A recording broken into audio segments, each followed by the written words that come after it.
சமைக்கும் போது ஒரு லவ்வோட சமைக்கணும்டா. அதான் பாதி ருசியே. வெங்காயம் நறுக்கும் போது கூட ரசிச்சு நடக்கணும், லவ்வோட. இப்போ நம்ம வந்து தக்காளி ரசம் வைக்க போகிறோம். அது எப்படி வைக்கிறது, என்னென்ன பொருள் தேவைங்கிறத நான் சொல்லிடுறேன். நான் வந்து ஒரு பெரிய வெங்காயம் சின்னதாக கட் பண்ணி வச்சுருக்கிறேன். கொஞ்சம் ஜீரகம் எடுத்துருக்குறேன். தாளிக்கு கொஞ்சம் கருவேப்பிலை, நம்ம கடைசியில் சேர்த்துக்கிறதுக்கு மல்லித்தலை. 2 தக்காளி நீல வாக்கில் கட் பண்ணி வச்சுருக்கேன். ஒரு எலுமிச்சம்பழம் சைஸு புளி கரைச்சி வச்சுருக்கேன். வாங்க இப்போ அதை எப்படி சேர்த்து கடாயை வச்சுட்டு பாருங்கள். இந்த கரண்டியில் 2 கரண்டி எண்ணெய் ஊற்றிருக்கேன். எண்ணெய் நல்லா காஞ்சிருக்கு. இப்போ நம்ம இந்த ஜீரகத்தை சேர்த்துக்குவோம். அப்படியே கருவேப்பிலையும் சேர்த்துக்கணும். கட் பண்ணி வச்சுருக்க வெங்காயம் அப்படின்னு சேர்த்துக்கணும். வச்சு எல்லார் வீட்லேயும் தக்காளி ரசம் வைப்பாங்க. தக்காளி ரசம் தெரியும் எல்லாருக்குமே. ஆனால் இது கொஞ்சம் வித்தியாசமாக இருக்கும். தக்காளி ரசத்தில் வந்து யாருமே வெங்காயம் சேர்க்க மாட்டாங்க. நான் வந்து இந்த ரசம் வெங்காயம் சேர்த்து தான் வைக்கிறேன். டேஸ்ட்டு வந்து டிஃப்ரெண்ட்டாக நல்லாயிருக்கும். இப்போ வெங்காயம் ஓரளவுக்கு நல்லா வதங்கிடுச்சு. நம்ம தக்காளி சேர்த்துக்குவோம். தக்காளியும் வெங்காயமும் நல்லா வதங்கணும். இந்த தக்காளி நல்லா மசிஞ்சு வரணும். வர வரைக்கும் வதக்கணும். ஒரு 2 நிமிஷம் நல்லா வதங்கட்டும் தக்காளி. இப்போ இந்த தக்காளி வதங்கிறதுக்கு நான் இந்த ஸ்பூனில் 1 ஸ்பூன் உப்பு சேர்த்துருக்கேன். அதான் சீக்கிரம் வதங்கிடுது. இப்போ 1/2 ஸ்பூன் மஞ்சள் பொடி,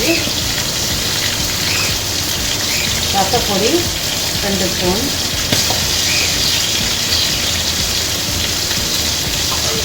இதையும் சேர்த்து நம்ம நல்லா வதக்கி வைக்கணும்.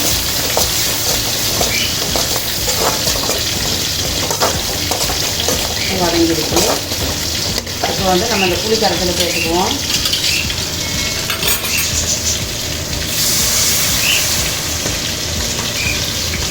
கொஞ்சம் தண்ணி,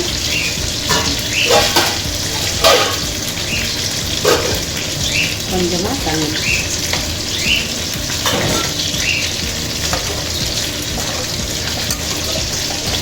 கலக்கி விட்டுட்டு லைட்டாக பொடி வர்ற மாதிரி இருக்கும்போது நம்ம மல்லித்தலை தூவிக்கிறோம்.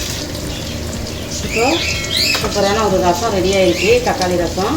நம்ம மல்லிக்கீரை போட்டுக்குவோம். போட்டு இப்போ வேறு பவுலுக்கு மாற்றிடுவோம். சூப்பரான ஒரு தக்காளி ரசம் ரெடி ஆயிடுச்சு. அவங்க குழந்தைங்களும் செஞ்சு பாருங்க, நல்லா சாப்பிடுவாங்க. மறக்காம எங்க இன்லார் சமையலுக்கு சப்ஸ்கிரைப் பண்ணிடுங்க. அண்ட் தென் பாய். இந்த ரசம் வந்து ரொம்ப ஈஸியாக ஒரு 3 நிமிஷத்தில் செஞ்சிடலாம். நீங்களும் ட்ரை பண்ணி பாருங்கள். கண்டிப்பாக ரொம்ப டேஸ்ட்டாக இருக்கும், டிஃப்ரெண்ட்டாக இருக்கும். ட்ரை பண்ணி பார்த்துட்டு எங்களோட சேனலுக்கு சப்போர்ட் பண்ணுங்கள், சப்ஸ்கிரைப் பண்ணுங்கள், கமெண்ட் செக்ஷனில் சொல்லுங்கள். ஓகே, பாய். சமைக்கும் போது ஒரு லவ்வோட சமைக்கணும்டா. அதான் பாதி ருசியே. வெங்காயம் நறுக்கும் போது கூட ரசிச்சு நடக்கணும், லவ்வோட.